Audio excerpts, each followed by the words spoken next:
in terms of the vehicles that we're showing for the first time, we have our Pass 4 8x8 wheeled vehicle, first vehicle that we've manufactured. That's aimed primarily at the Turkish market, but also at international markets. And we'll also be showing the Pass 4 6x6 Special Operations vehicle, which is currently in production and qualification for the Turkish Special Forces.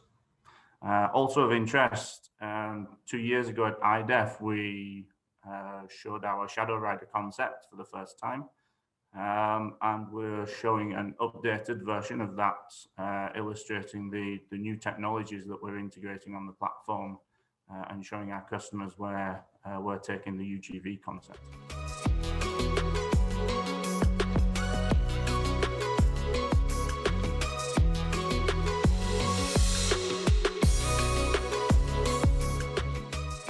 So the background to this vehicle, this was a contract signed 3 years ago with the Turkish SSB, so signed in mid-2018.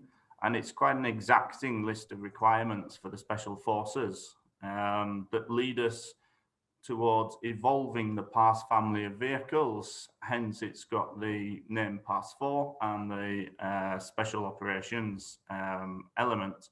And it's kind of got some of the features that you would expect to see in an MRAP vehicle for protection levels, but it's got the mobility, the tactical mobility of the wheeled armored vehicle still there.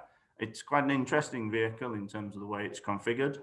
There's 2 remote controlled weapon stations on the vehicle and quite an extensive suite of communication systems and sensor units to help the Special Operations Unit when they're in the field.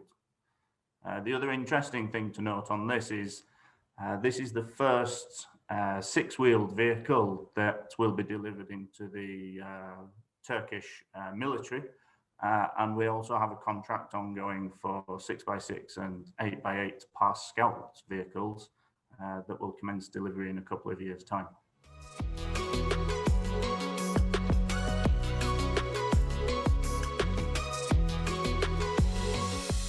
So that concept 2 years ago was illustrating how we could take an in-service vehicle and implement retrofit technologies on it to allow it to be remote controlled, and showed some of our work around it. What we're now doing is we're taking that a step further, maybe even 2 steps further. And on the vehicle that we've got displayed at the exhibition this week, we have a remote controlled weapon system. It's a 25mm FNSS turret that we've designed ourselves. And we're also starting to integrate a number of sensors and support systems on the vehicle so that in the future we can integrate these and help the user with their decision making and things when they're using UGVs in the field.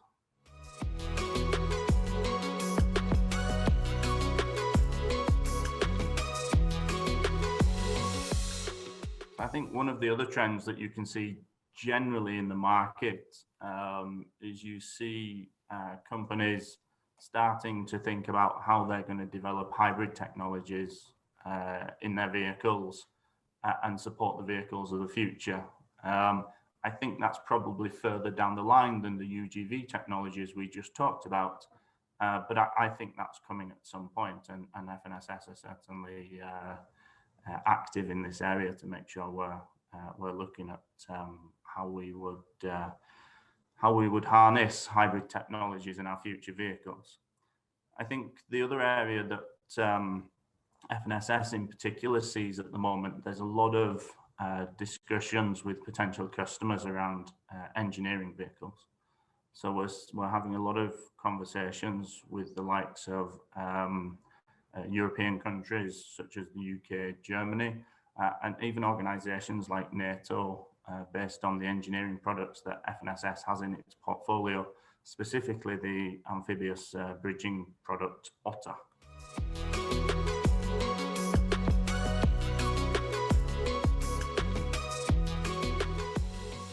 Yes, I mean, if you look historically, if you go back maybe 7 or 8 years, there's been a high international focus from FNSS delivering wheeled vehicles, the pass vehicles into the Malaysian customer with our partner in Malaysia, into the Omani customer, and previously we've had operations in Saudi Arabia as well.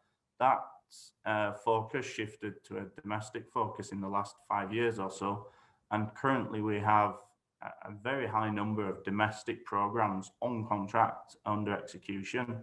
Some of the vehicles that I mentioned at the head of the interview, such as Zaha, the Pass 4x4, the Kaplan weapon carrier vehicle, the Kaplan medium weight tank, these are all in production, and with the exception of the medium weight tank, they're all being delivered to SSB and the Turkish land forces. So we have a high domestic focus at the moment. But it doesn't mean that we're not an international company. We have the Kaplan medium weight tank being delivered into Indonesia. We exhibited that at IDEF 2 years ago as a prototype, and now we're showing the first series configuration at this year's IDEF, which is great. And we also have emerging opportunities in the South American market where we're marketing our pass wheeled vehicles quite heavily at the moment.